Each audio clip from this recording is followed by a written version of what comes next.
Halo semuanya, selamat datang di channel ini. Seperti biasa, kita akan melanjutkan cerita Babang Zhang Yi yang semakin seru dan menegangkan setiap minggunya. Jadi, sebelum lanjut nonton, jangan lupa tekan tombol like, subscribe, dan nyalakan loncengnya, supaya kamu nggak ketinggalan video terbaru dari kami. Sejak awal, Zhang Yi sudah merasa pendeta ketujuh ini memusuhinya. Kini ia langsung menolak permintaannya, membuat perasaan itu semakin kuat. Ia hanya dengan tenang mengangkat kepala, menatap lurus ke arah 4 pendeta bulan hitam di hadapannya dan berkata, "Jika tidak melakukan penyelidikan yang cukup dan bertindak gegabah, bukankah itu sama saja dengan mencari mati? Kalian seharusnya dapat memahaminya, bukan?" Xi Weiyan mengejek dengan dingin. "Akhir zaman sudah dekat. Jangan kira kami tidak tahu apa yang kalian manusia lakukan di bumi. Segala sesuatu tentang kalian, semuanya berada dalam pengamatan kami.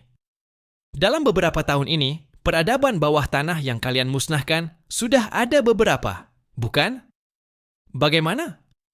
Mungkinkah kalian kali ini membawa pasukan besar kemari, juga berniat memusnahkan kami?"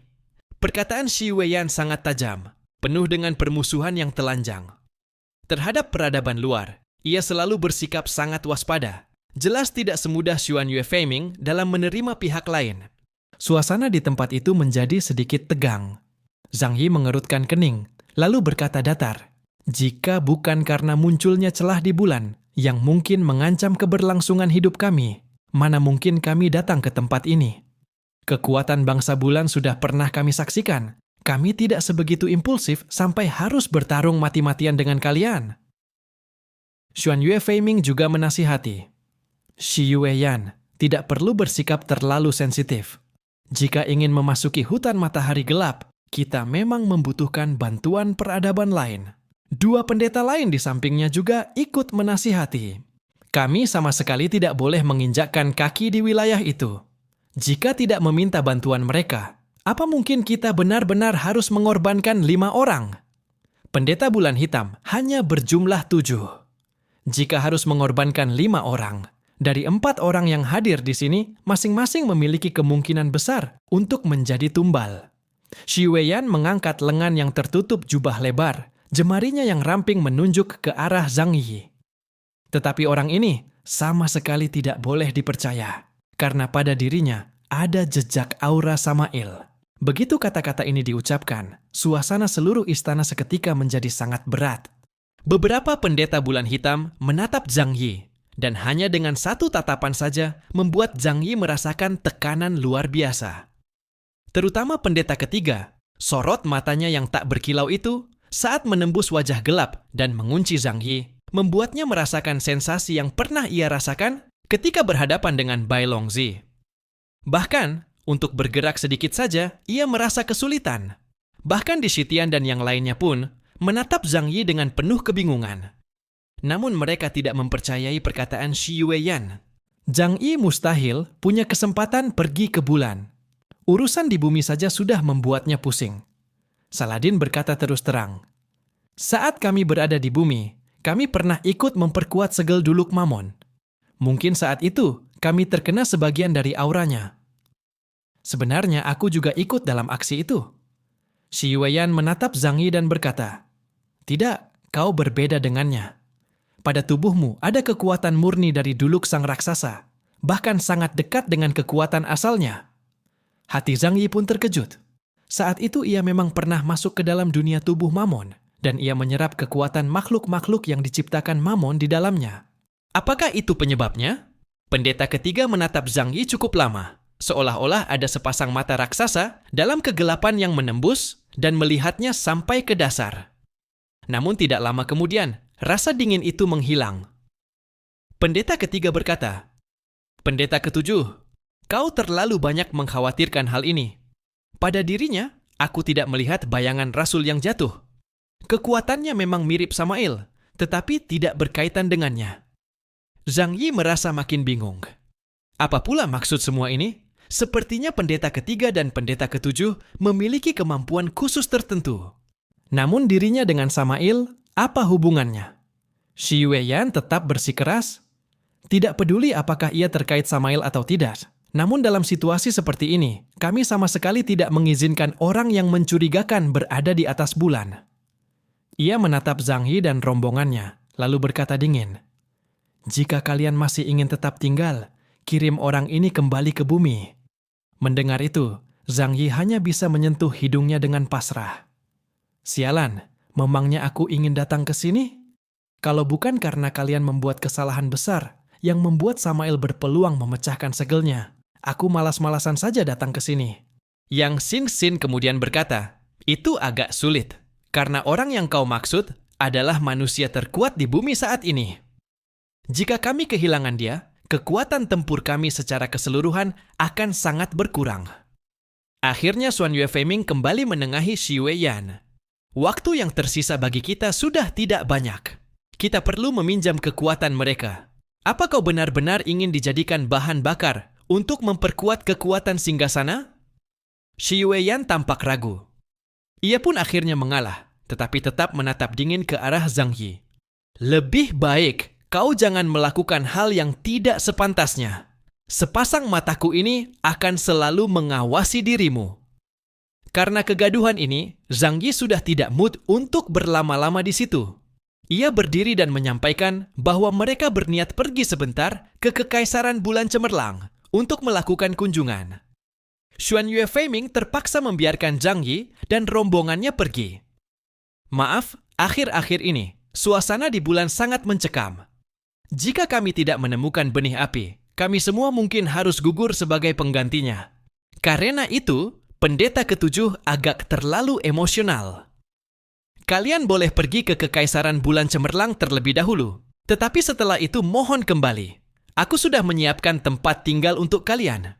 Bulan sangat dingin saat malam." Zhang Yi mengucapkan terima kasih kepada Xuan Yue Feiming, tetapi menolak tawarannya untuk mengantar menggunakan kapal. Begitu ruang asing dibuka, kapal miliknya langsung muncul. Di atas kapal Dreamer, tentu ada kapal kecil tambahan untuk eksplorasi. Jalannya saat datang tadi sudah mereka ingat, jadi mereka bisa pergi sendiri. Setelah keluar dari wilayah Kekaisaran Bulan Gelap, Zhang Yi terus memeriksa informasi mengenai hutan matahari gelap di sepanjang perjalanan. Menurut informasi itu, ada dua hal paling berbahaya di sana. Pertama adalah pencemaran mental Samael, yang mematikan bagi bangsa bulan, tetapi pengaruhnya terhadap manusia bumi sangat kecil. Kedua, banyak bangsa bulan yang sudah tercemar mental tinggal di dalam hutan matahari gelap, dan mereka akan menyerang siapapun yang masuk. Setelah membaca itu, Zhang Yi melirik ke arah Disitian dan mencibir. "Hei Tuadi, barusan kau cukup sombong ya? Langsung melompat dan menyetujui bantuan. Yang tidak tahu mungkin mengira kau yang memimpin kami." Zhang Yi tidak pernah sungkan saat berbicara dengan Disitian. Dengan kekuatan, Disitian saat ini, ia bisa mengatasinya kapan saja. Disitian mengangkat tangan dan berkata, "Dalam situasi seperti itu, aku hanya bisa berkata begitu. Lagi pula, aku setuju. Bukan berarti pendapatku mewakili kalian semua. Dan lagi, apa kau punya cara yang lebih baik sekarang?" Zhang Yi memutar bola mata. "Kita pergi dulu ke Kekaisaran Bulan Cemerlang.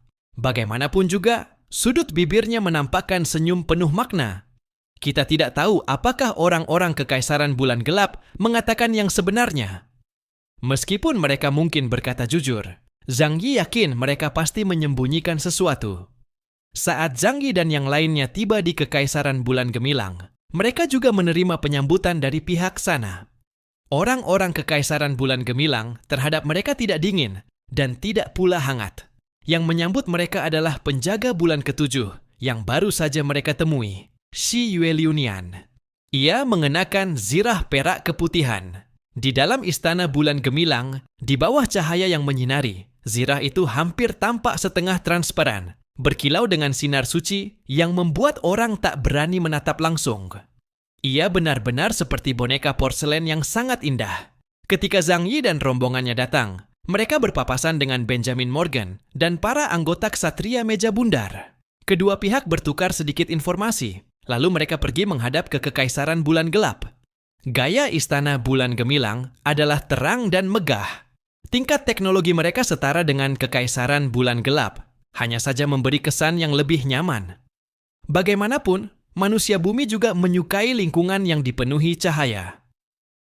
Shi Yueliunian tidak banyak bicara. Ia juga tidak terlalu beramah tamah dengan Zhang Yi dan yang lain. Ia langsung dan lugas mengatakan kepada mereka bahwa Xuan Yue Feiming belum menjelaskan semuanya. Dia sepertinya belum memberitahu kalian bahwa pencuri yang membawa lari benih api adalah seorang prajurit bayangan tinta dari Kekaisaran Bulan Gelap. Kalimat ini memiliki arti tersembunyi dan benar saja membuat ekspresi Zhang Yi dan yang lain menjadi serius. Xuan Yue Feiming hanya mengatakan kepada Zhang Yi bahwa benih api hilang, tetapi tidak pernah menjelaskan bagaimana benih api itu hilang. Namun, jika itu dicuri oleh orang Kekaisaran Bulan Gelap, maka sifat masalahnya menjadi sepenuhnya berbeda. Mengapa orang Kekaisaran Bulan Gelap ingin mencuri benih api? Apa mereka berniat membiarkan Samael bangkit dari penyegelannya? Zhou Ke tidak bisa menahan diri untuk bertanya dengan rasa penasaran. Shi Yueliunian duduk di atas takhta yang tinggi, menyilangkan kaki. Kakinya ramping, jenjang, terlatih dengan proporsi yang tepat. Ketika terangkat, terlihat area absolut di antara bagian zirah perak bulannya, seolah memancarkan kilau putih yang lembut. Ia menopang dagunya dengan satu tangan dan berkata dengan datar, "Siapa yang tahu?" Bagaimanapun, mereka adalah makhluk rendahan yang diciptakan oleh klan Duluk Shenzhou. Ada yang menyembah dewa iblis dan menginginkan pembebasan makhluk itu, bukan hal yang mengejutkan. Di dalam Kekaisaran Bulan Gelap, memang ada kelompok yang disebut kaum kembali. Mereka adalah sekelompok orang gila yang demi membangkitkan Samael, rela melakukan apapun. Brian berkata dengan kaget, "Kaum kembali? Tapi mengapa mereka melakukan itu? Bukankah sudah dibilang kalau penyegelan Samael dibuka, mereka juga akan dimangsa?" Shi Yueliunian menjawab dengan dingin, "Itulah sebabnya mereka disebut orang gila. Pola pikir orang gila mana mungkin sama dengan orang normal? Aku pribadi tidak bisa memahaminya." Zhang Yi memijat dahinya kuat-kuat. "Fanatik, ya? Orang yang gila memuja dewa ataupun dewa iblis. Ketika kepercayaannya mencapai tingkat obsesif, mereka bahkan bersedia mengorbankan hidup sendiri. Kemunculan manusia seperti itu bukanlah sesuatu yang mengejutkan." Namun, Shi Yueliunian kemudian melanjutkan, "Kami sudah menyelidiki. Orang yang membawa lari benih api bernama Fen Gu. Dalam korps prajurit bayangan tinta, ia adalah sosok yang sangat berbakat. Jika dia bukan seorang pria, kemungkinan besar ia bisa menjadi pendeta bulan hitam di masa depan. Orang itu, sebelum ritual dimulai, telah membawa pergi benih api Sun Liuxing, lalu melarikan diri ke hutan matahari gelap." Zhang Yi mencatat dua nama itu dalam benaknya. Shi Yueliunian perlahan duduk tegak, menunduk menatap para manusia bumi di bawah. "Jadi, para tamu dari bumi, apakah kalian bersedia membantu kami pergi ke hutan matahari gelap dan membawa kembali benih api itu?" Suaranya dingin, ekspresinya datar. Terlihat tidak ada ketulusan sama sekali. Namun, sikap dingin itu membuat Zhang Yi merasa sangat familiar. Ketika ia pertama kali bertemu dengan makhluk di dalam Tianyu Palace, mereka juga memiliki aura yang serupa. Suku Huyue yang diciptakan oleh suku Yihen memiliki rasa dingin dewa seperti itu dalam tubuh mereka. Zhang Yi mengulurkan tangannya ke atas. "Kami membutuhkan informasi dan waktu untuk mempertimbangkannya." Shi Yueliunian mengangguk, lalu langsung memberikan informasi mengenai hutan matahari gelap kepada mereka. Kemudian, Zhang Yi juga mengemukakan keinginannya untuk menjelajahi seluruh wilayah bulan. Shi Yueliunian juga menyetujuinya tanpa ragu. Jika dibandingkan dengan sikap bermusuhan Yue Yan, kerja sama Shi Yueliunian membuat Zhang Yi cukup terkejut. Ia tersenyum dan bertanya, "Kau tidak takut kami akan memanfaatkan kesempatan ini untuk memata-matai kalian? Sepertinya kau terlalu mempercayai kami."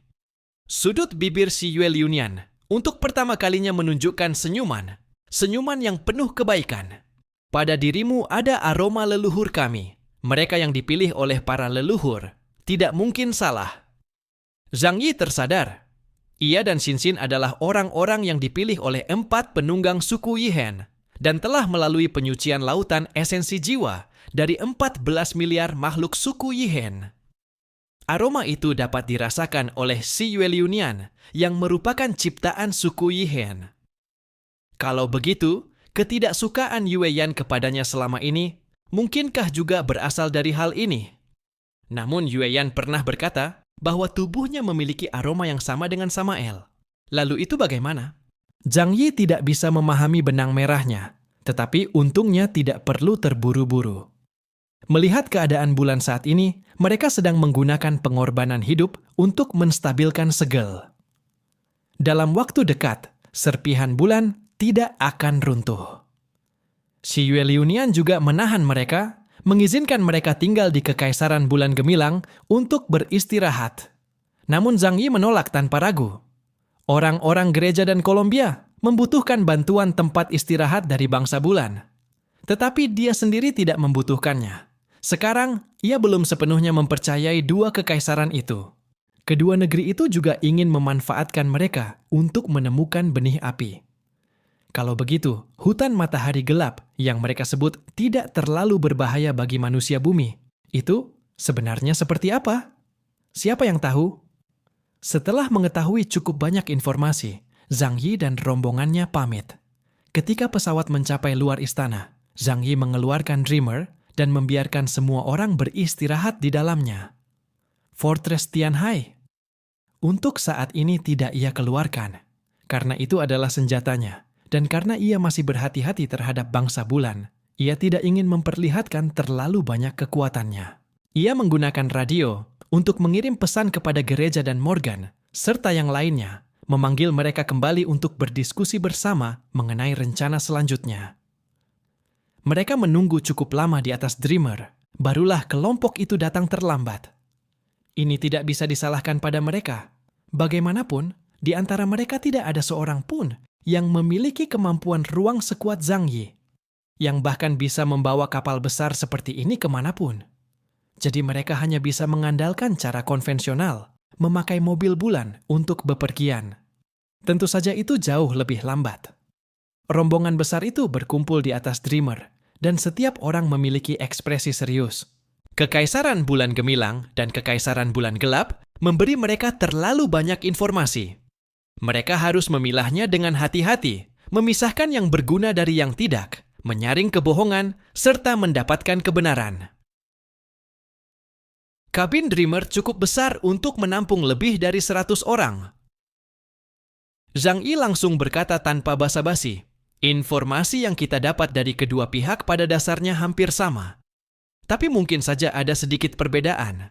Sebaiknya kita saling menukar informasi terlebih dahulu. Semua orang menceritakan kembali informasi yang mereka dengar.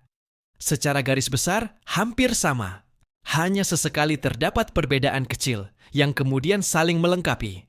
Kalau begitu selanjutnya, Zhang Yi membuka kedua tangannya. Mari kita bicarakan pendapat masing-masing. Ia duduk di kursi paling depan. Sebagai manusia terkuat dalam operasi kali ini, setidaknya menurut dirinya sendiri, dan kenyataannya pun demikian. Meskipun orang lain mungkin belum memahami kekuatan sejatinya, Zhang Yi menatap ke arah Yang Xin-Xin. Xin-Xin, kau duluan. Pendapat dari sang pusat data, Yang Xin-Xin adalah yang paling ingin didengar Zhang Yi. Semua orang juga tahu kecerdasan Yang Xin-Xin. Banyak dari mereka turut serta dalam beberapa pertempuran besar sebelumnya, sehingga tak seorang pun keberatan. Yang Xin-Xin berdiri, berjalan ke sisi Zhang Yi. Mata bening dan dinginnya memancarkan sinar penuh keseriusan. Informasi yang kita dapatkan sejauh ini berasal dari dua kerajaan besar, Kekaisaran Bulan Cemerlang dan Kekaisaran Bulan Gelap. Untuk saat ini, tampaknya mereka tidak berniat buruk pada kita. Bagaimanapun, kekuatan kita cukup besar. Tak seorang pun ingin di masa yang rumit seperti ini muncul musuh kuat seperti kita. Tetapi, kata-kata mereka jelas mengandung bagian yang tidak sepenuhnya benar. Kita memang tidak perlu terlalu khawatir. Mereka akan menyerang kita untuk sementara waktu. Tapi kita tetap harus mengumpulkan informasi sendiri, menyelidiki lingkungan di atas bulan, serta mencari kebenaran mengenai kehancuran bulan.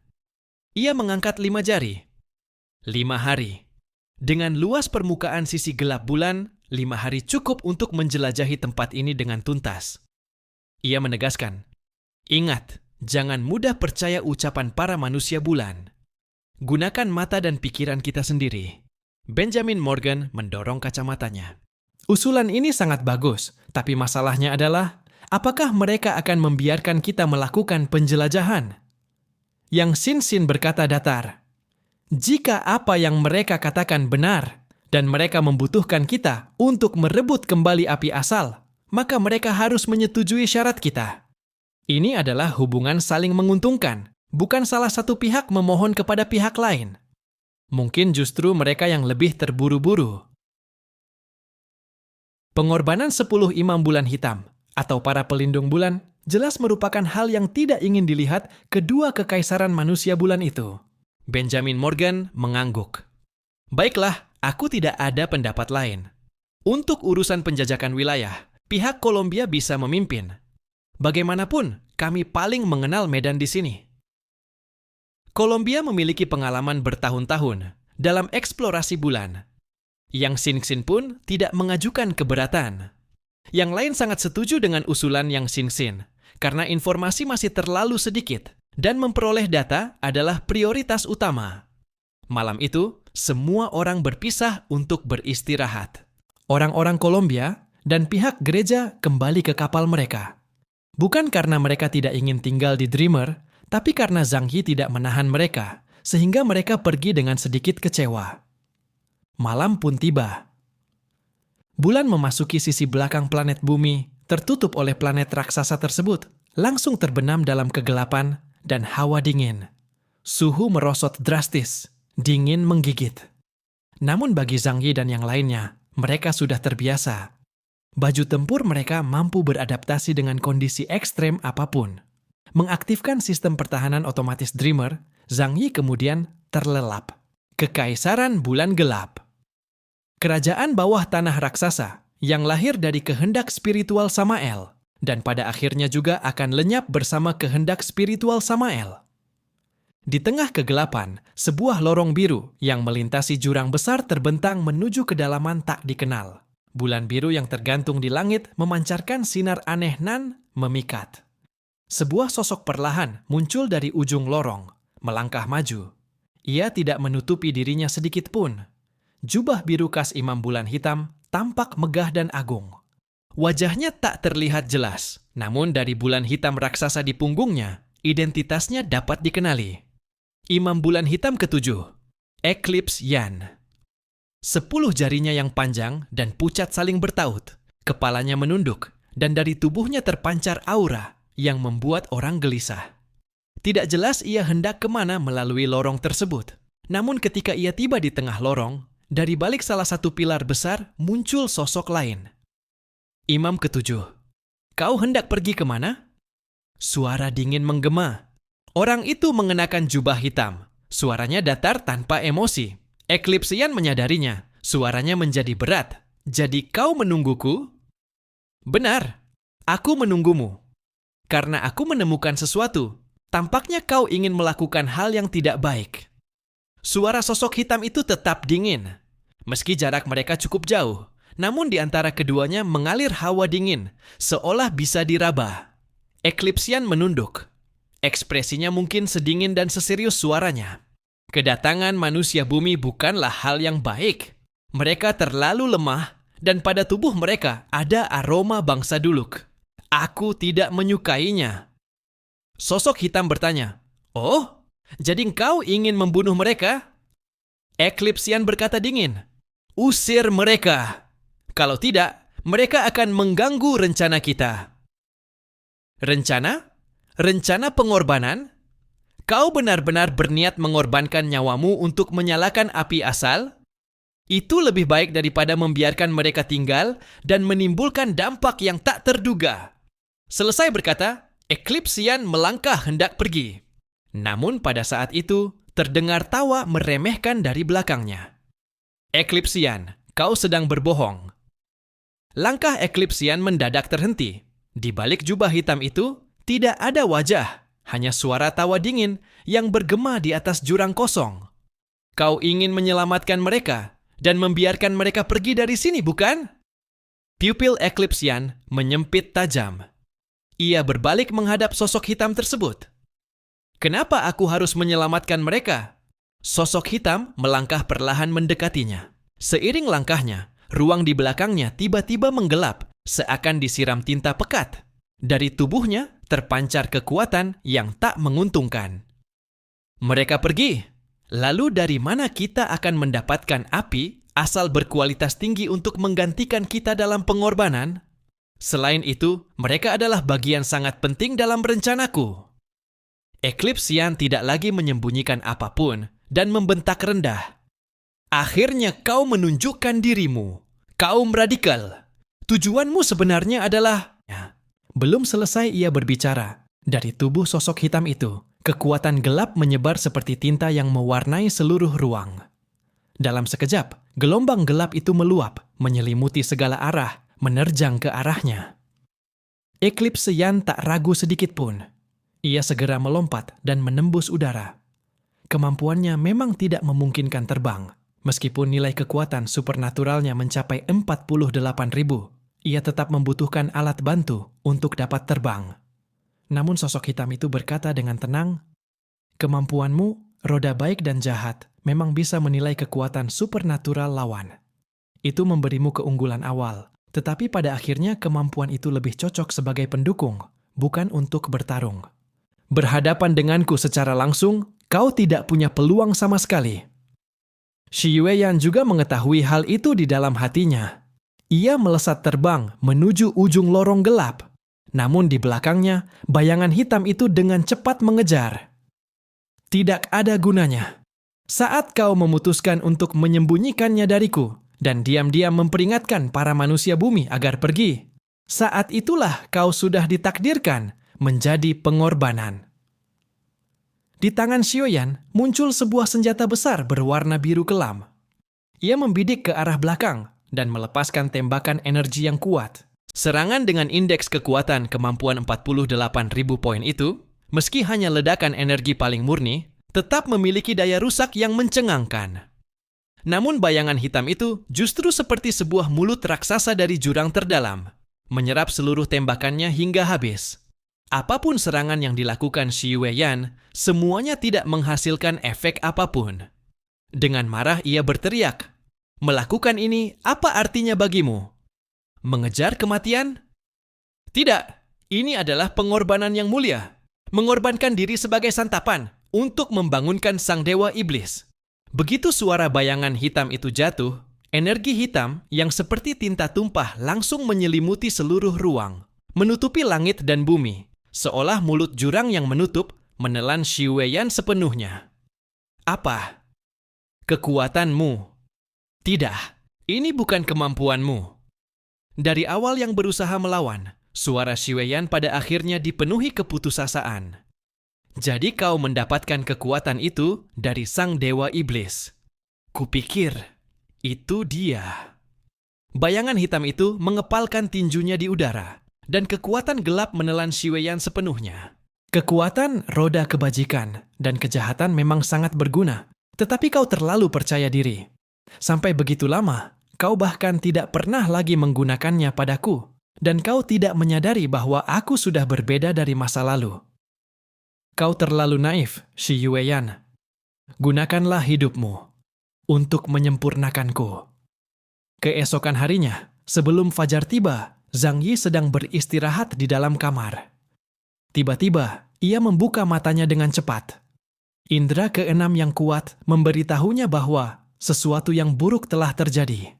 Zhang Yi meloncat bangun, ia tidur tanpa melepas pakaian, tubuhnya masih mengenakan pakaian tempur. Begitu bangun, ia juga membangunkan Zhou Ke'er dan Yang Xia yang tidur tidak jauh darinya. "Zhang Yi, ada apa? Aku merasa ada yang tidak beres. Aku pergi keluar sebentar." Zhang Yi membuka pintu baja dan dengan cepat tiba di geladak Dreamer. Cahaya pagi belum muncul, permukaan bulan masih berada dalam kegelapan tanpa akhir. Namun, detak jantungnya berdebar sangat cepat. Peringatan dari kemampuan waktu terkait bahaya tidak pernah meleset. Zhang Yi melihat dengan waspada ke segala arah. Ia mengernyit dan bergumam. Apa yang terjadi? Apakah ini hanya perasaanku? Begitu suaranya terjatuh, sistem kecerdasan buatan Dreamer mengeluarkan peringatan.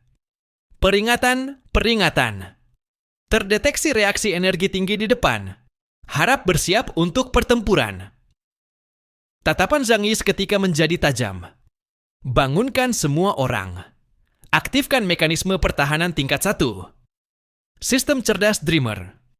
Semua personel di kapal telah diberitahu. Selain itu, Dreamer sendiri selalu berada dalam status pertahanan tingkat 1. Zhang Yi. Oh, benar juga. Dreamer memang tidak memiliki tingkatan pertahanan. Begitu kapal dikeluarkan, ia langsung berada pada tingkat kewaspadaan tertinggi. Perisai pelindung energi raksasa menyelimuti seluruh kapal perang. Di tangan kanan Zhang Yi, rantai Divine Refinement melilit seperti beberapa ular kecil, siap berubah menjadi senjata paling kuat untuk menyerang maupun bertahan. Tak lama kemudian, Zhang Yi menyadari bahwa musuh benar-benar datang. Tanpa peringatan Dreamer pun, dari getaran udara ia sudah dapat merasakannya. Dari kejauhan, gumpalan besar awan hitam bergemuruh mendekat, deras dan ganas, seolah hendak menghancurkan apapun yang menghalanginya. Orang-orang dari Kekaisaran Bulan Gelap, jadi semua yang mereka tunjukkan di siang hari hanyalah kepalsuan. Swish! Sosok Zhang Yi bergerak sekejap, muncul di posisi meriam utama Dreamer. Diameter laras meriam itu bahkan dapat memuat seekor hua-hua raksasa. Panjangnya lebih dari 500 meter. Zhang Yi meletakkan tangan kanannya pada meriam utama. Ia dapat mengaktifkan kemampuan kapan saja untuk melakukan pengeboman presisi pada area ratusan kilometer jauhnya. Seluruh meriam pada Dreamer berputar menghadap arah yang sama. Segera setelah itu, semua orang di kapal terbangun dan berlari ke geladak. Ada apa? Brian bertanya dengan gugup sambil menarik celananya. Orang-orang dari Kekaisaran Bulan Gelap menyerang kita. Zhang Yi menjelaskan situasinya secara singkat. Semua orang terkejut. Jelas siang tadi semuanya tampak baik-baik saja. Mengapa sekarang mereka melakukan serangan malam? Indra Chakra mengepalkan tinjunya. Hah, benar-benar meremehkan kita. Mereka mungkin tidak tahu seberapa kuat Dewa Utama Bharata. Di mata Indra Chakra, cahaya misterius berputar bersama simbol-simbol Sansekerta. Dalam masa depan yang ia lihat, semuanya aman. Namun syaratnya, ia menoleh pada Zhang Yi yang mengendalikan meriam utama, lalu secara naluriah mendekat. Berdasarkan masa depan yang ia lihat, selama ia dekat dengan Zhang Yi, ia tidak akan berada dalam bahaya. Dari kejauhan, sebuah cahaya biru tiba-tiba memancar dari langit di atas permukaan tanah, lalu dalam sekejap menyerbu ke arah Dreamer. Itu adalah sebuah meriam energi yang kuat, menembus ruang dari jarak ratusan kilometer. Seperti pedang tajam yang ingin merobek ruang itu sendiri. Boom! Meriam energi itu menghantam perisai energi Dreamer, dan tanah di sekitar kapal perang langsung hancur berkeping-keping. Kapal perang berguncang hebat, namun pada akhirnya, kapal perang super yang memadukan teknologi kaum Changyuan, Kekaisaran Wulan, dan kemampuan puncak lukeran itu mampu menahan serangan tersebut. Kalau diserang, harus membalas. Tidak sopan kalau tidak. Zhang Yi bukan orang yang mencari masalah, tetapi juga bukan pengecut. Pihak lawan sudah melakukan serangan seperti itu. Tentu ia tidak akan diam saja. Kemampuannya memperkuat meriam utama Dreamer. Di ruang amunisi, kristal energi yang disita dari Kekaisaran Wulan terbakar dengan cepat, berubah menjadi bubuk putih. Sebuah berkas cahaya emas yang besar berkumpul di dalam laras meriam. Dan dengan dorongan kemampuan Zhang Yi, cahaya itu menjadi semakin mengerikan. Takdir.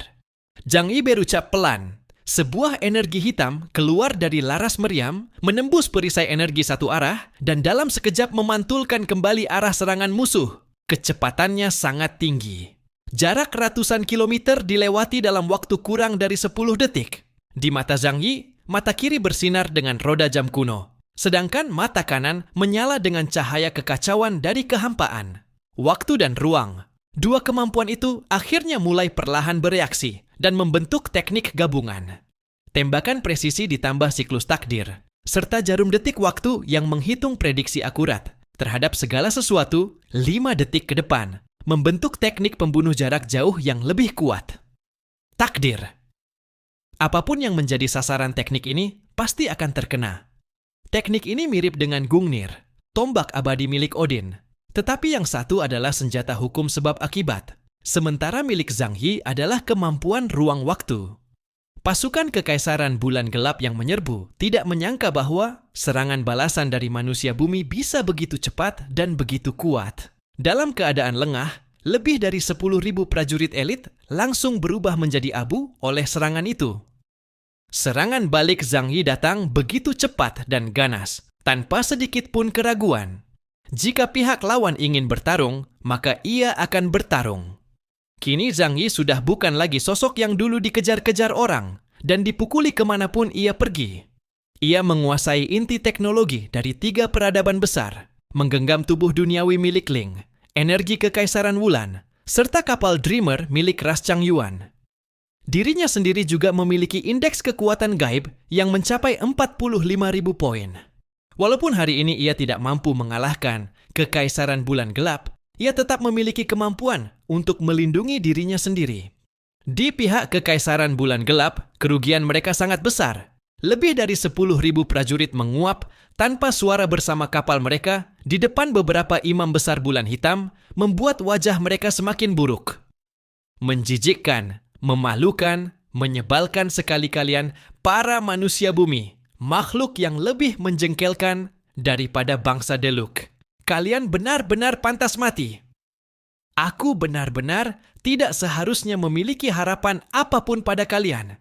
Seharusnya aku langsung membantai kalian semua di siang hari. Suara penuh amarah itu datang dari ujung langit, berasal dari kapal komando salah satu imam besar bulan hitam, menggema di seluruh langit. Pasukan besar Kekaisaran Bulan Gelap telah muncul di sisi lain langit, terlihat jelas oleh mata telanjang.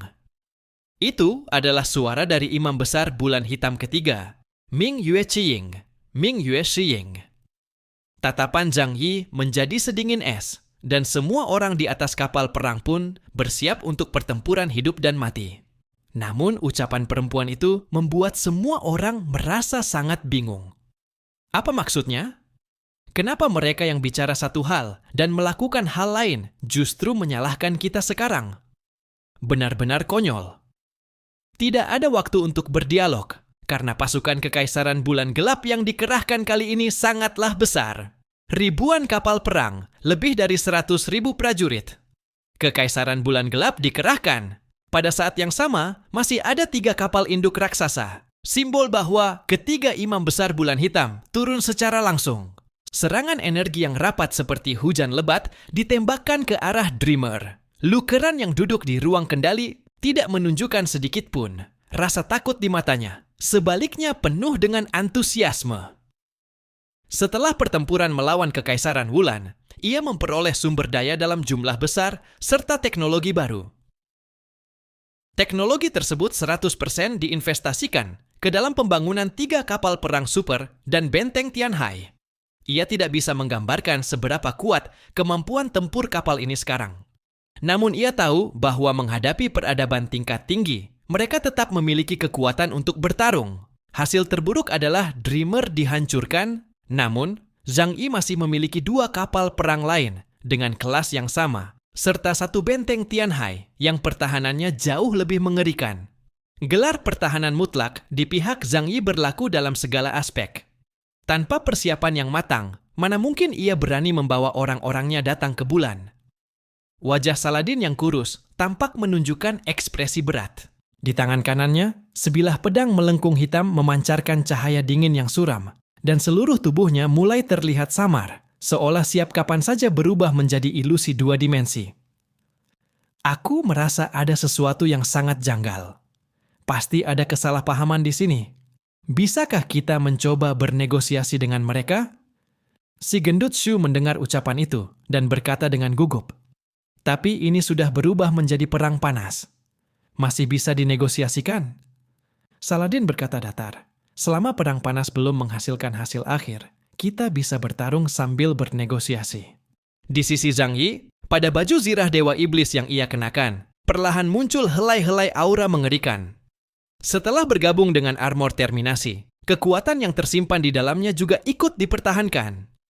Di bulan yang jauh dari bumi, Zhang Yi tidak bisa menyerap kekuatan kepercayaan dari negara Huaxu, tetapi ia bisa memanfaatkan endapan jutaan tahun milik Kekaisaran Wulan yang tersegel dalam armor terminasi.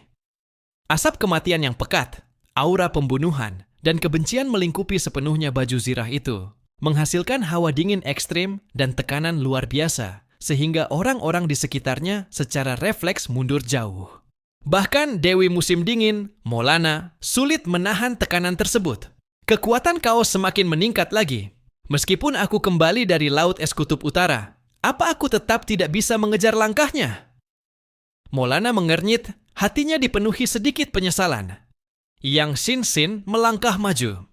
Ia mengendalikan alat pengeras suara dan berteriak.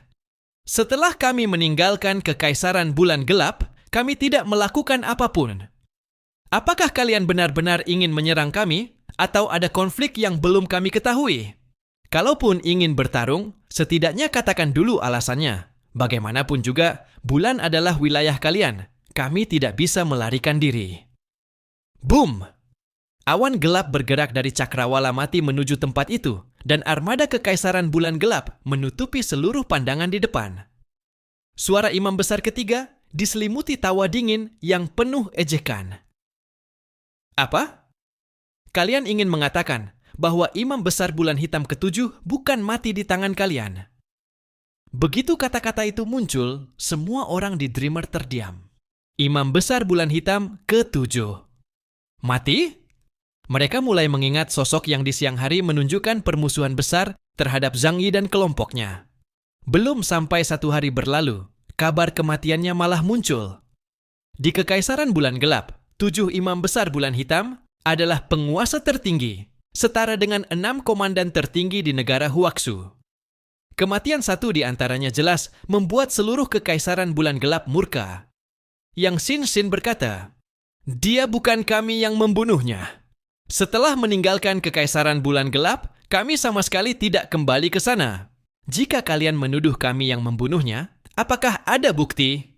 Armada Kekaisaran Bulan Gelap berhenti pada jarak kurang dari 5 km dari Dreamer. Mengangkat kepala saja sudah bisa melihat awan hitam pekat itu.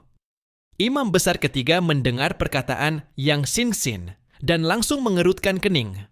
Otaknya yang hampir hilang akal karena amarah mulai kembali sedikit jernih. Di dalam kapal komandonya, hologram imam besar keempat, Yan Yue Jinyu, dan imam besar keenam, Xuan Yue Feiming, muncul di hadapannya. Imam besar keempat juga berkata, "Jangan lupa, menurut pengamatan kita, mereka telah memusnahkan beberapa peradaban bawah tanah dari zaman purba. Bahkan produk teknologi yang mereka miliki berasal dari ras peradaban lainnya. Aku menduga mereka datang ke sini untuk menghancurkan kita dan merebut kekuatan kita." Imam besar ketiga duduk tegak di atas singgasananya. Wajahnya diselimuti kegelapan. Amarah dalam hatinya belum hilang, tetapi sebagai penguasa Kekaisaran Bulan Gelap, ia bukan orang yang bodoh. Suara dingin yang menahan amarah bergema di sekitar Dreamer. Di siang hari, imam besar ketujuh baru saja bentrok dengan kalian. Pada malam hari, ia dibunuh di koridor kegelapan. Jika pelakunya bukan kalian, lalu siapa lagi? Pertanyaan dari imam ketiga sebenarnya ingin menyampaikan satu hal secara halus. Kalau bukan kalian yang melakukannya, mustahil itu dilakukan orang dari pihak kami sendiri. Sebagai salah satu dari 7 imam, bulan hitam, kekuatan tertinggi bangsa bulan, hampir tidak ada makhluk di seluruh bulan yang cukup kuat untuk membunuh Qi Weiyan. Orang-orang dari Kekaisaran Bulan Cemerlang pun tidak mungkin menjadi pelakunya. Mereka tidak dapat menembus pertahanan bulan gelap atau menyusup masuk karena aura cahaya mereka terlalu mencolok dan langsung akan ketahuan.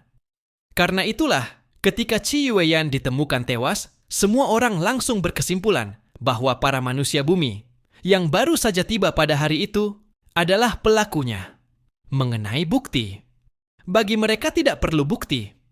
Selama dugaan itu tampak masuk akal, membalas dendam pada manusia bumi demi seorang imam bulan hitam dianggap sebagai tindakan yang wajar. Bunuh, bunuh, bunuh.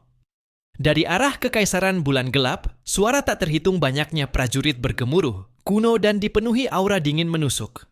Niat membunuh dari makhluk hidup selalu serupa, Bahkan tanpa terjemahan sistem cerdas, Zhang Yi tetap bisa memahami bahwa mereka ingin membunuh dirinya dan kelompoknya. Namun Yang Xinxin justru melihat kemungkinan lain. Pihak lawan tidak langsung menyerang secara penuh, malah berdialog terlebih dahulu. Itu menunjukkan bahwa para imam bulan hitam bukanlah para idiot tanpa otak. Yang Xinxin melanjutkan negosiasi. Kami tidak punya alasan apapun untuk menyerang imam bulan hitam. Jika bulan menghadapi bencana, sebagai manusia bumi, kami juga tidak akan bisa lolos. Pasti ada kesalahpahaman dalam hal ini. Yang mulia imam, bolehkah kami bertanya, mengapa kalian yakin bahwa kami yang melakukannya? Menurut Yang Xinxin, tindakan pihak lawan sangatlah bodoh. Seseorang yang benar-benar rasional tidak akan membiarkan emosi menutupi akal hingga membuat keputusan yang gegabah. Ia berharap lawan bukan orang bodoh dan bisa menenangkan diri untuk berpikir jernih. Suara imam keempat yang penuh amarah terdengar. Jika bukan kalian, lalu siapa lagi? Masa kami akan menyerang orang kami sendiri? Yang Xinxin mengernyitkan alis. Ia benar-benar tidak suka berurusan dengan orang yang emosional. Kalau begitu, tolong jawab. Jika benar bahwa kami yang membunuhnya, apa untungnya bagi kami? Kenapa kami tidak kabur saja? Mengapa justru tetap berada di wilayah kalian, menunggu kalian mengamuk? Xuan Yue Feiming tertawa dingin. Sejarah umat manusia selalu kami amati dan catat. Berdasarkan pemahaman kami, sejarah manusia bumi adalah sejarah yang dipenuhi rasa malu dan pengkhianatan, nafsu dan penaklukan melalui kekerasan. Kalian memusnahkan begitu banyak peradaban kuno. Hal seperti itu belum pernah terjadi sebelumnya. Masih kurang menjadi bukti? Ia bahkan mengangkat contoh yang membuat Zhang Yi terdiam. Belum lama ini, kalian memusnahkan Kekaisaran Wuluan di bawah tanah. Negara itu memiliki sejarah 200 juta tahun, peradaban yang sangat tua. Mereka telah melalui berbagai bencana alam yang seharusnya memusnahkan dunia, dan tetap berhasil membawa peradaban mereka ke tingkat yang sulit kalian bayangkan. Tapi dalam satu malam, kalian membuat mereka hancur dan punah. Manusia bumi, beritahu kami, atas dasar apa kami harus percaya pada perkataan bangsa kalian? Alis Zhang Yi mengernyit erat. Orang-orang ini benar-benar tidak mau mendengar penjelasan, tidak peduli bukti, tidak peduli logika, hanya ingin melampiaskan emosi. Begini caranya. Ini yang disebut peradaban tingkat tinggi. Begitu kata-kata itu diucapkan, amarah dari pihak Kekaisaran Bulan Gelap semakin berkobar. Kau bilang apa? Suara imam bulan hitam terdengar serempak, dipenuhi kemarahan. Xu Pangzi gemetaran sambil menunjuk Zhang Yi. Bos, kau lupa mematikan mikrofon. Zhang Yi terbatuk kecil. Oh, tidak sengaja, tidak sengaja. Padahal dia memang sengaja. Xuan Yue Feiming hampir memukul hancur singgasana di dekatnya karena marah.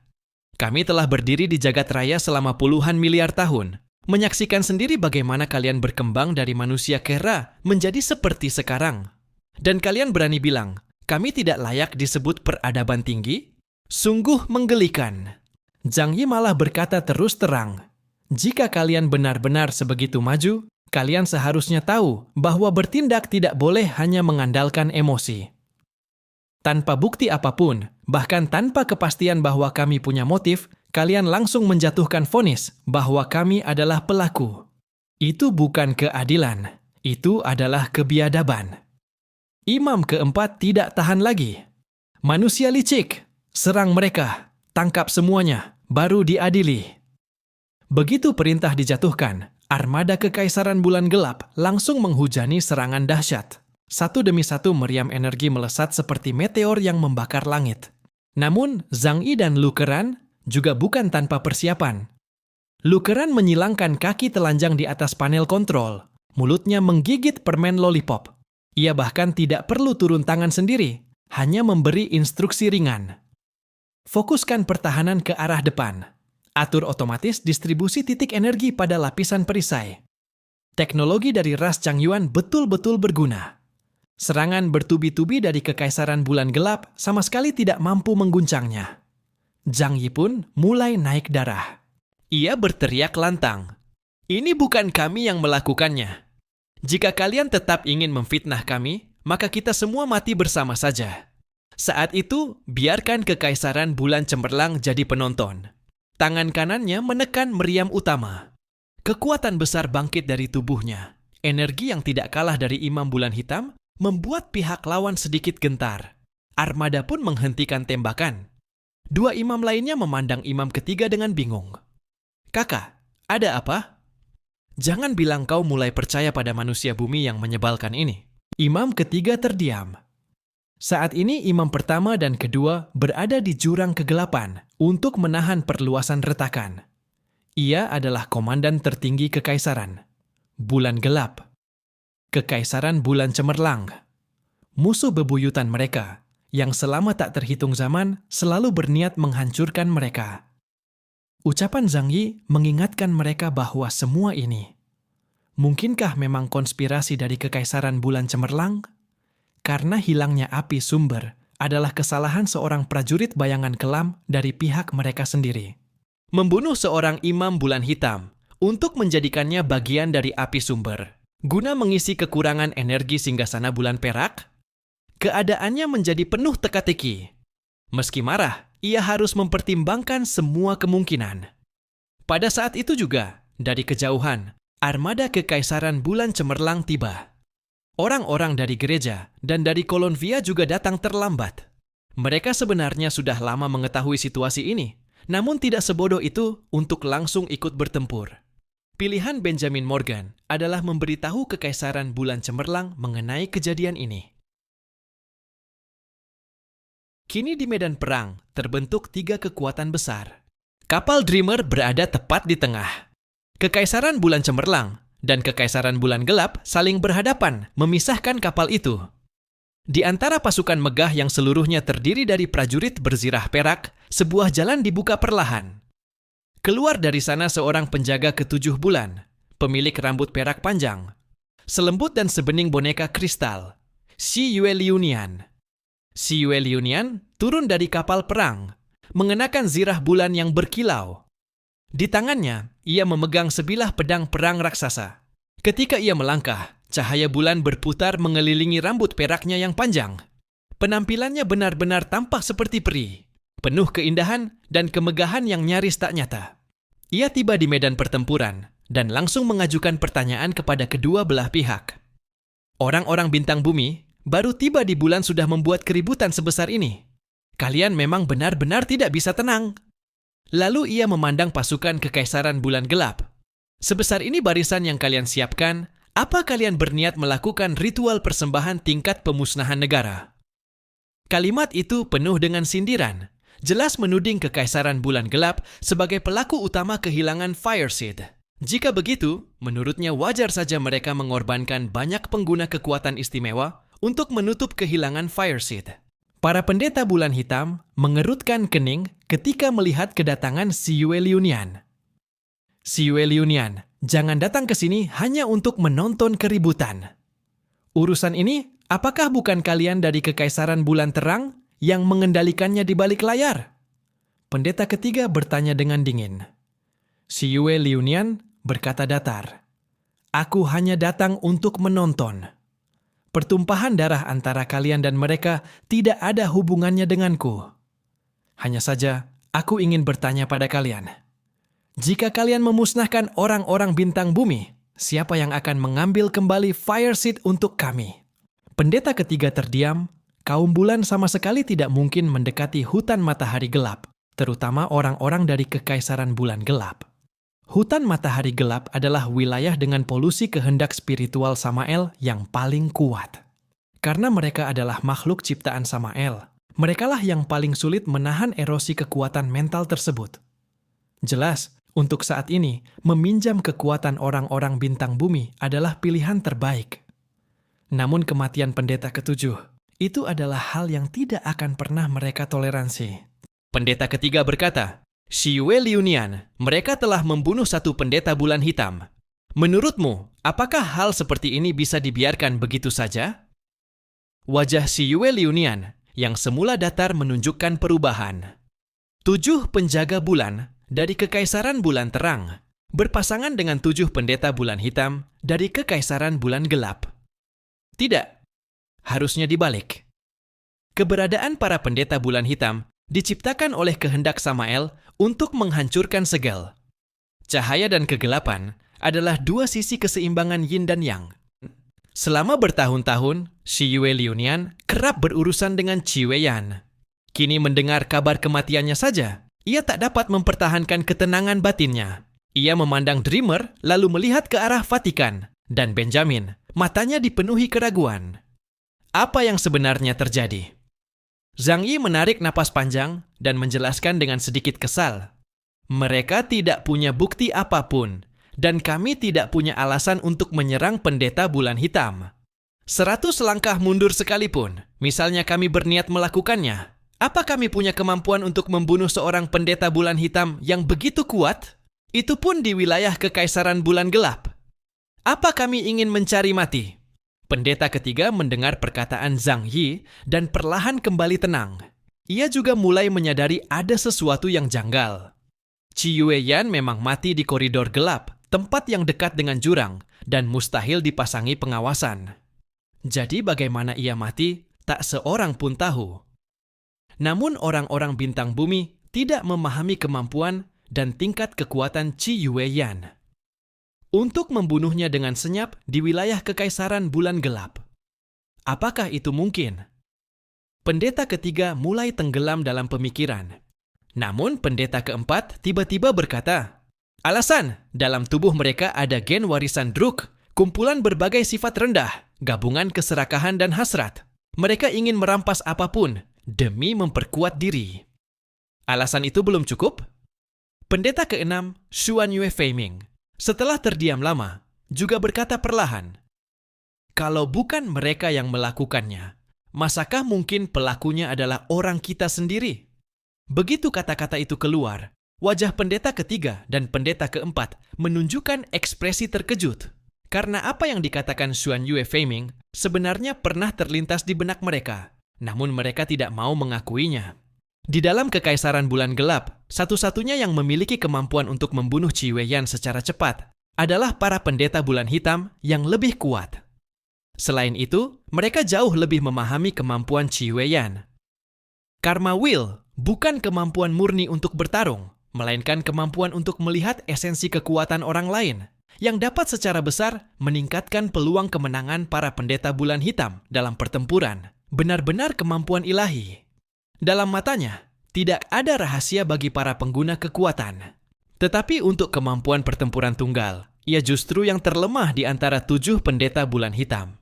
6 pendeta di atasnya, siapapun di antara mereka sanggup membunuhnya 1 lawan 1. Dalam benak 3 pendeta itu, tumbuh keraguan. Mereka tidak berkata apa-apa, tetapi jelas tidak ingin mempercayai hal tersebut. Karena saling membunuh sesama sendiri, tidak menguntungkan siapapun dalam situasi sekarang. Tekanan dari luar sudah cukup besar. Siapa yang mau melemahkan kekuatannya sendiri? Tidak mungkin. Pendeta ketiga berkata cepat. Kekaisaran Bulan Gelap selalu bersatu. Bagaimana mungkin hal seperti itu terjadi? Ia menunjuk ke depan dari kejauhan. Apakah ini adalah konspirasi Kekaisaran Bulan Terang? Karena kehilangan Fire Seed, kalian ingin kami mengorbankan nyawa? Jawab aku, Shi Yue Liunian. Shi Yue Liunian mengerutkan kening. Ia berkata dingin, tanpa bukti, sebaiknya jangan mengucapkan hal seperti itu lagi. Sama sekali tidak ada gunanya. Dari pasukan Kekaisaran Bulan Terang terdengar kegaduhan. 2 kapal perang lagi datang terbang. Dari dalamnya keluar 2 penjaga bulan. Yang pertama membawa sebilah pedang salib raksasa berwarna perak. Baju zirah musiknya dihiasi banyak permata energi merah. Yang kedua, mengenakan rompi lembut hitam di balik zirahnya, dan helm berhias kepala burung dengan mata yang tajam, memberikan kesan haus perang. Kekaisaran Bulan Terang. Penjaga ketiga, Guangmian Yinxuan. Penjaga kelima, Sheng Yue Liuge. Setelah merasakan kegaduhan, mereka ikut datang. Kekaisaran Bulan Gelap ingin apa ini? Hendak memulai perang.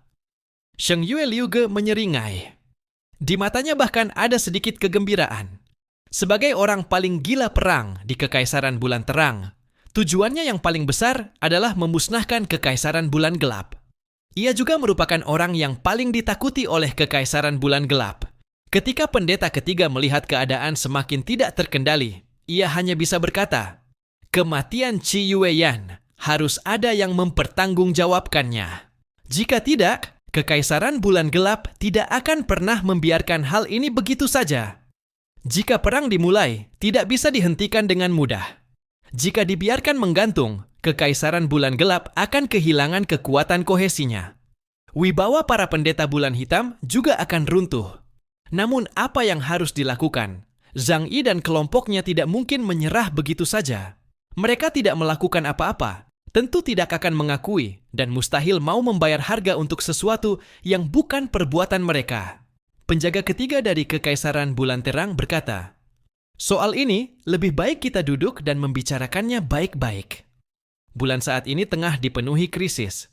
Kita tidak boleh membiarkan diri kita terus terjebak dalam perang yang kacau seperti ini."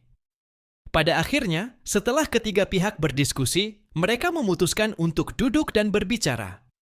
3 penjaga bulan dari kekaisaran bulan gemilang, para pendeta bulan hitam dari kekaisaran bulan gelap, serta 7 perwakilan dari pihak manusia, Zhang Yi, Yang Xin, Pastor Olayen, Benjamin Morgan, Yasser Dolagon, Disitian, dan Morana. Pihak manusia sedikit lebih banyak, terutama karena beberapa orang yang hobi menarik perhatian tidak mau menunggu di belakang, takut kehilangan keuntungan. Karena itu, hanya bisa meminta semua pihak terkuat untuk mengirimkan orang. Orang-orang dari kedua kekaisaran juga tidak mempermasalahkannya. Ketiga pihak dengan cepat mendirikan sebuah platform di area tengah, menggantung tinggi di atas permukaan bulan. Itu adalah sebuah alun-alun putih, dengan takhta para pendeta bulan hitam dan penjaga bulan di kedua sisi. Tengahnya seperti ruang pengadilan, menyisakan area kosong untuk pihak manusia. Begitu Zhang Yi dan yang lainnya tiba di tempat ini, mereka langsung merasakan tekanan yang datang dari 2 arah sekaligus. Zhang Yi hanya terkekeh pelan. Trik kecil seperti ini benar-benar tidak ia anggap penting. Seketika ia mengibaskan tangan besarnya, 2 buah sofa muncul di area kosong itu. Ia dan Yang Xin langsung duduk. Yasser Wang dan yang lainnya melongo melihatnya. Sekarang Zhang Yi dan Yang Xin duduk, sementara mereka berdiri, rasanya seperti para pengikut kecil saja. Disitian bahkan hampir tidak bisa mempertahankan senyum tenang dan angkuh di wajahnya. Memang tidak salah, kekacauan tetaplah kekacauan. Situasi saat ini saja masih harus berebut posisi tengah. Kalau jago sekali pamer, kenapa tidak bekerja di pabrik silikon? Boom! Ia tentu tidak mau menjadi latar belakang bagi Zhang Yi. Ia justru langsung mengaktifkan kemampuannya, memanggil bunga teratai emas untuk duduk di atasnya. Satu tangan melakukan gerakan mencubit bunga, dengan senyum tenang dan elegan. Wajah beberapa orang lainnya menjadi semakin jelek. Sudah sepakat datang untuk bernegosiasi, tetapi kalian malah sibuk sendiri? Ekspresi Morana tetap datar. Ia mengeningkan kekuatan es menjadi sebuah takhta es, lalu duduk dengan sikap dingin, kaki terangkat santai. Yang lainnya tidak memiliki kemampuan seperti itu. Mereka hanya bisa mengeluh dalam hati, kenapa Zhang Yi tidak bekerja saja sebagai pedagang furnitur, sambil diam-diam menjaga jarak agar tidak terlihat seperti pengikut kecil. Setelah ketiga pihak saling berhadapan, sama sekali tidak ada bukti untuk menunjukkan siapa sebenarnya pembunuh Xi Yueyan. Ini benar-benar sebuah kasus tanpa kepala. Dan di seluruh bulan, hanya sedikit sekali orang dari kekaisaran bulan gelap yang memiliki kemampuan untuk membunuh Xi Yueyan secara diam-diam. Zhang Yi samar-samar merasa bahwa mereka mungkin telah terjerat ke dalam sebuah konspirasi besar, membuatnya sangat gelisah. Karena mereka bukan hanya harus menyelesaikan masalah segel Samiel, tetapi mungkin juga akan terjepit di antara 2 kekaisaran, terseret ke dalam pusaran kerumitan. Sedikit saja terjadi kesalahan, masalah besar akan muncul. Kalau terpaksa, kita tinggal kabur. Teknologi kekaisaran, bulan gemilang dan bulan gelap memang tinggi, tetapi kapal perang mereka jelas tidak sebanding dengan kapal sang pemimpi. Ditambah lagi kemampuan teleportasi ruanganku, kabur tidak jadi masalah. Di dalam hati, Zhang Yi sudah mempersiapkan skenario kabur jika sesuatu berjalan tidak baik. Pihak pendeta bulan hitam tetap bersikap keras. Pendeta ketiga berkata dengan dingin, bagaimanapun juga, masalah ini harus kami selidiki sampai tuntas. Ia menunjuk Zhang Yi dan yang lainnya. Sebelum semuanya jelas, kalian harus tetap berada di dalam kekaisaran bulan gelap. Tidak boleh meninggalkan tempat ini. Tatapan Morana yang dingin mengarah padanya. Jari-jarinya yang ramping memancarkan cahaya pucat. Sebagai dewi musim dingin yang garang, dalam tubuhnya mengalir darah suka bertarung khas ras perang Fremons. Ia tidak bisa menerima penahanan seperti ini. Zhang Yi pun berkata dingin, "Aku tidak setuju." Ia malas membahas alasan panjang lebar, karena pihak lawan juga tidak akan mendengarkan.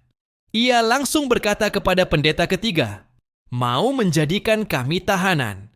Kalau terjadi sesuatu, bisakah kau menanggung akibatnya?" Baju zirah iblis memancarkan aura mengerikan.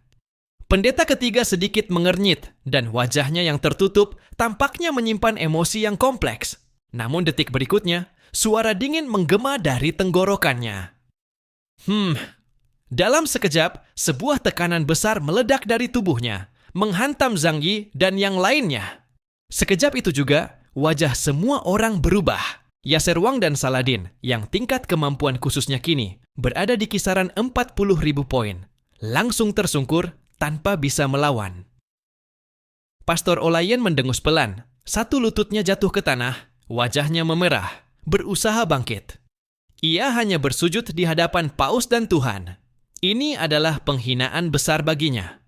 Namun kemarahan tidak dapat membuatnya lebih kuat. Di hadapan kekuatan absolut, ia hanya bisa berlutut. Di Sitian lebih tragis lagi. Teratai emas di bawahnya hancur, senyum angkuh yang ia paksakan hilang, dan seluruh tubuhnya ditekan ke tanah seolah sebuah gunung menghimpitnya. Tingkat kemampuan pendeta ketiga setidaknya berada di atas 60.000 poin. Baru pada saat ini semua orang sadar bahwa saat berhadapan di awal tadi, ia sebenarnya tidak berniat membunuh manusia. Namun, meski menghadapi tekanan kekuatan sebesar itu, Zhang Yi dan Yang Xinxin tetap duduk santai di sofa tanpa terpengaruh. Tekanan pendeta ketiga seolah tidak mampu menembus wilayah di sekitar mereka. Pihak Kekaisaran Bulan Gemilang sangat acuh, karena ini bukan urusan mereka. Mereka hanya menonton dan mengambil keuntungan. Tetapi melihat adegan ini, 3 penjaga bulan perak tak bisa menahan diri untuk berseru kaget. Ada apa dengan 2 manusia itu? Mengapa tekanan Ying Yue Shiying tidak berpengaruh pada mereka? Zhang Yi duduk dengan kaki terangkat, sepenuhnya santai, menatap pendeta ketiga dengan tenang. Aku tidak pernah meremehkan kekuatan peradaban kuno. Tetapi, lalu apa? Kalian tidak mengira aku berani menantang kalian tanpa memiliki kartu truf, kan? Begitu ia berkata demikian, pusaran ruang di mata kanannya berputar cepat. Sebuah pintu ruang perlahan terbentuk di hadapannya. Kemudian, cahaya perak muncul dari balik pintu, dan sebuah tubuh indah dan megah setinggi sekitar 5 meter. Bagaikan karya seni tertinggi. Perlahan menampakkan diri di hadapan semua orang. Ras Ihan, salah satu dari 4 kesatria penjaga, sang kesatria pedang, Ling. Ia juga merupakan malaikat agung Mikael, yang dalam mitologi kuno gereja Junzeng merupakan malaikat terkuat di bawah sang pencipta. Bahkan bangsa Ihan yang datang ke bulan untuk menyegel Samiel pun harus menengadah saat melihat keberadaan ini. Munculnya Ling langsung membuat ke-6 pemimpin tertinggi bangsa bulan berubah wajah. 3 penjaga bulan perak segera berdiri dari takhta, tak berani lagi duduk. Aura ini tidak mungkin salah. Ini adalah Ras Ihan, sang pencipta kami. Lebih murni dari 12 raja perak ditambah dengan wujud ini. Tidak salah lagi, ini adalah pemimpin para ksatria, sang ksatria pedang. Ling. Ling adalah awal dari segala sesuatu, sekaligus akhir dari segala sesuatu. Ling adalah Ling. Wujud manusia dari Ling muncul di depan Zhang Yi. Di tubuhnya tidak terpancar gelombang energi apapun, namun aura yang berasal dari ras dewa generasi kedua, yaitu kaum Ihan, sudah cukup untuk mengejutkan semua orang yang hadir. Orang-orang dari gereja yang mengetahui asal-usulnya menatap dengan mata yang membara, penuh kekhusyukan, tetapi tetap menampakkan sedikit rasa iri terhadap Zhang Yi. Tiga penjaga bulan perak langsung berlutut dengan satu lutut di tanah untuk memberi hormat kepada Sang Pencipta Agung mereka. Ketiga pendeta bulan hitam tidak berlutut. Bagaimanapun, pencipta mereka adalah Samael, yang berada dalam posisi bermusuhan dengan kaum Ihan. Namun menghadapi dewa generasi kedua, mereka tetap menunjukkan ekspresi penuh kengerian. Ling perlahan membuka matanya.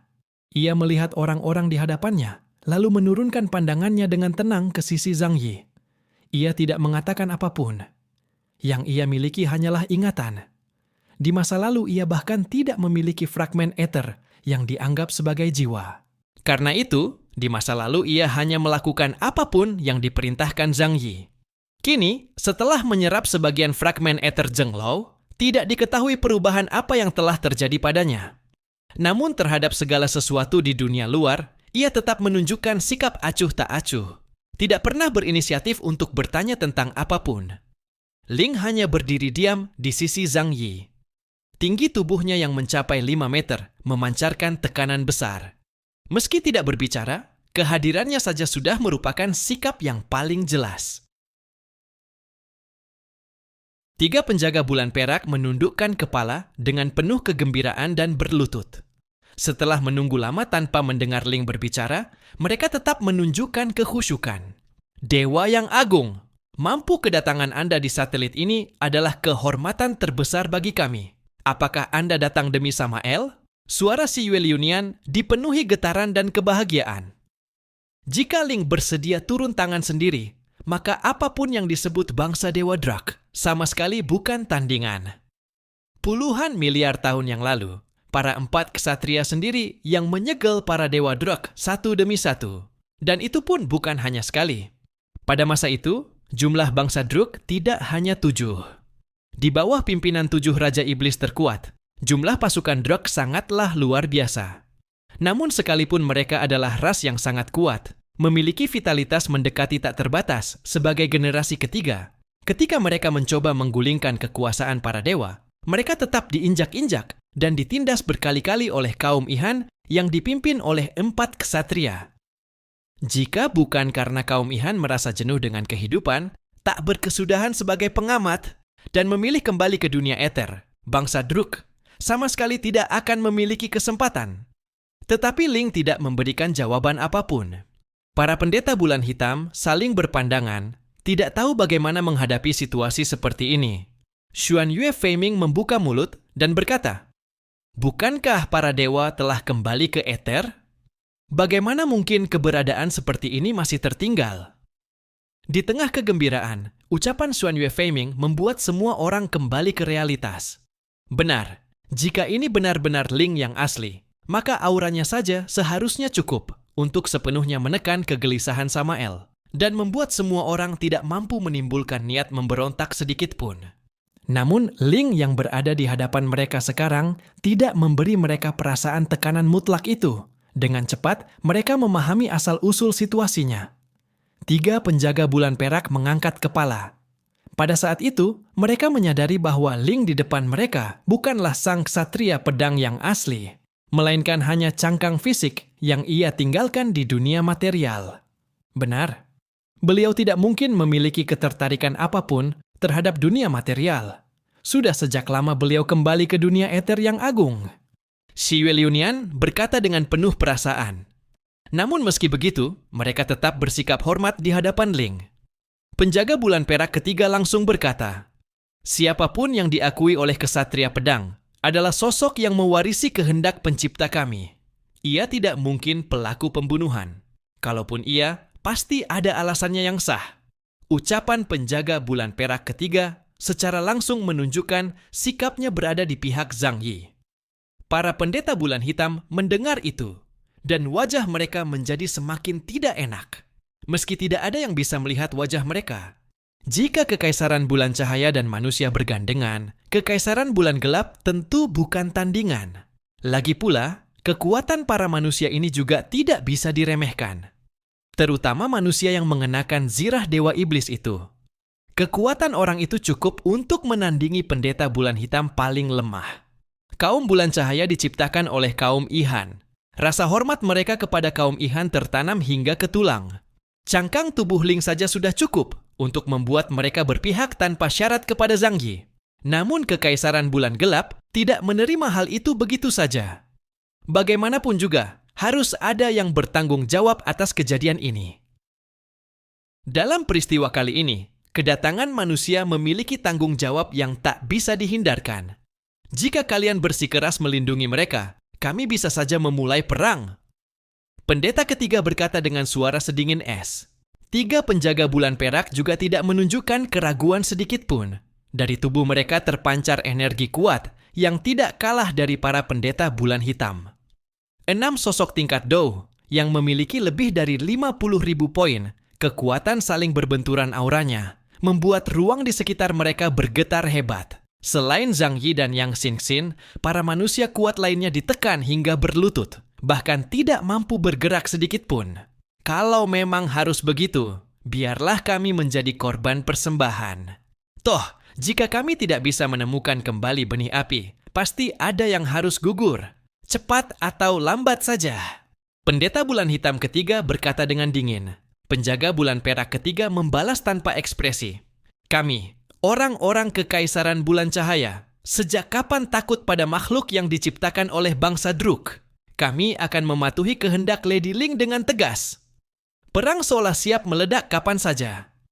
Di sisi manusia, Di Sitian dan yang lainnya sudah berlutut dengan tubuh gemetar.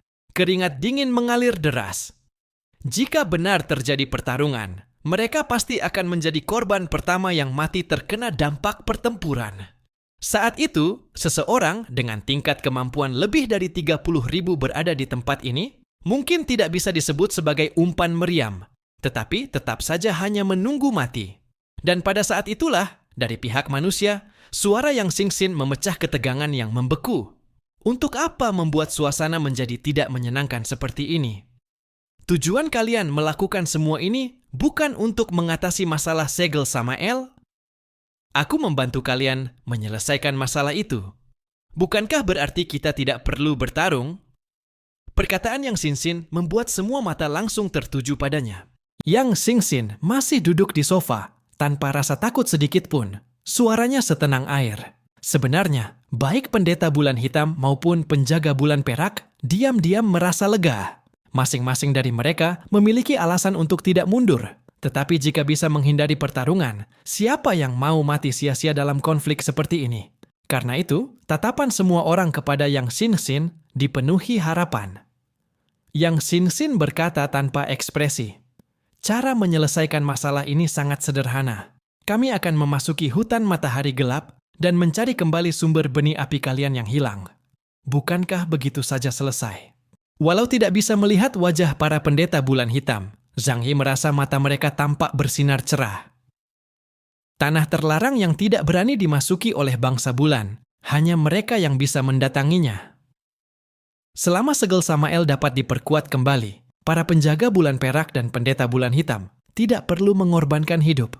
Itu berarti menyelamatkan 10 petinggi dari 2 kekaisaran. Saat itu, meskipun benar Xi Yueyan dibunuh oleh Zhang Yi dan kelompoknya, hal itu tidak akan menjadi masalah lagi. Singkatnya, kebenaran dari kejadian itu tidak penting karena sudah tidak bisa diselidiki. Yang penting adalah bagaimana menyelesaikan masalah setelahnya.